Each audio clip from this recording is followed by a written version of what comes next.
કૃષ્ણ. કેમ છો બધા? આજે ફરીવાર આપણે એક નવા મજાના મસ્ત બ્લોગમાં અને એક ફ્રેશ બ્લોગમાં તમારું સ્વાગત છે. જે મસ્ત તૈયાર થઈ ગયા છે. આજે માથું રવિવાર છે, આજે રામનવમી છે. બધાને મારા અને મારા પરિવાર તરફથી રામનવમીની હાર્દિક શુભકામના. અને આજે તમે બધા રહ્યા છે રામનવમી, કારણ કે આજે રામનો જન્મ થયો હતો. કારણ કે રામનવમી એટલે આમ તમે બધા વાર રહીએ, એટલે વાર એટલે મંગળવાર રહીએ, શનિવાર, રામનવમી, શિવરાત્રિને બધું અમે રહીએ.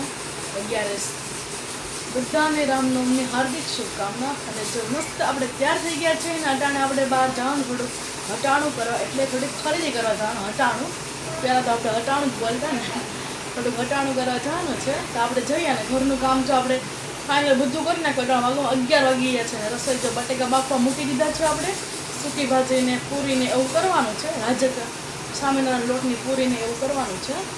અને આપણે રસ ને એવું બધું બહારથી કેળા અને ચેવડો ને એવું બધું લેતા આવી. થોડું હટાણું કરી આવે પછી તમને આવીને જ મળે. પહેલાં માતાજીના દર્શન કરી લે, કારણ કે પહેલાં બધું ઘરનું કામ સમેટી નાખ્યું હતું. પછી આપણે જો બટેકાની વેફરમાં મસ્ત સુકાઈ ગઈ, તમને બતાવું. જો મસ્ત હવે બટેકાની વેફર પણ સુકાઈ ગઈ છે. બધી આપણે વેફર જો ભેગી કરી દીધી છે. હવે 1-2 દી રાખશું અહીંયા, એટલે મસ્ત કડકડી થઈ જાય. અને જો આપણે અહીં ગુલાબ પણ આવવા મળ્યા છે. જો અહીંયા તો વ્હાઈટ એવી છે, આછું પિંક છે. મસ્ત આપણે તુલસી માને પાણી પાઈ દીધું છે. અને મસ્ત અટાનો તડકાનો વ્યૂ બહુ સરસ મજાનો છે. ચાલો જો અહીંયા જો આપણે ફાઇનલી માંડવી બધી ફોલાઈ ગઈ છે, અડધી તો ભરી દીધી છે. અને જો આ તડકે થોડીક વાર રાખે એટલે પછી આપણે બહુ પછી લઈ લઈશું. ચાલો હવે આપણે થોડું ઘટાણું કરી આવે પછી તમને મળીએ. જ્યાં ગાવું પણ આવે છે.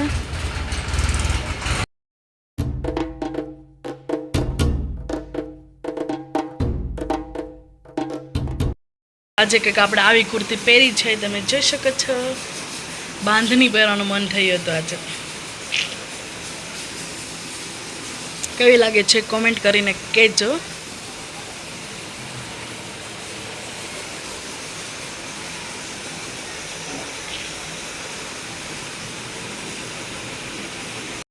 ગવાફા મૂકી દીધા છે. આ ગરમ દૂધ કર્યું છે.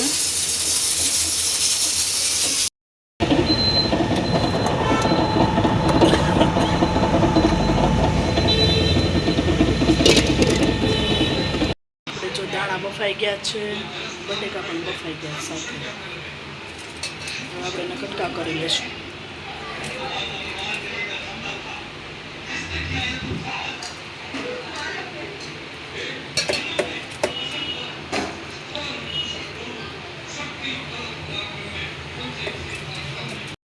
જો લોટ બાંધી જાય સ્વામિનારાયણ ફરાળી લોટ.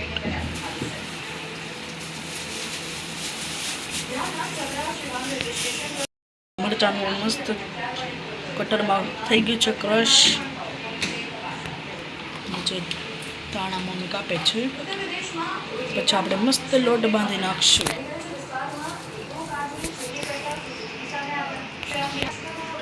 છાશ બની ગઈ છે.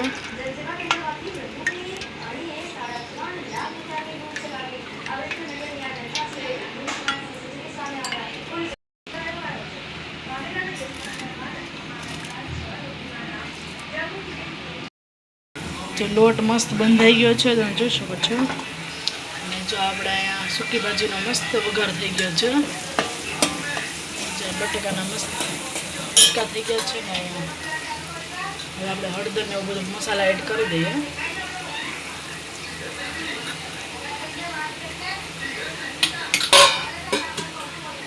બિયા નાખી દઈશું બાફેલા.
ફરાળ કરવા બેસી ગયા છે ને આપણા ફરાળમાં શું શું છે ચાલો બતાવું તમને. જો ફરાળમાં જો સૂકી ભાજી છે, આ પૂરી છે સ્વામિનારાયણ લોટની, રસ છે, કેળાની વેફર છે, ફરાળી ચવડો તીખો છે. જો મસ્ત આવડો ફરાળ છે. ચાલો મસ્ત આવડો ફરાળ કરી લે પછી તમને મળીએ.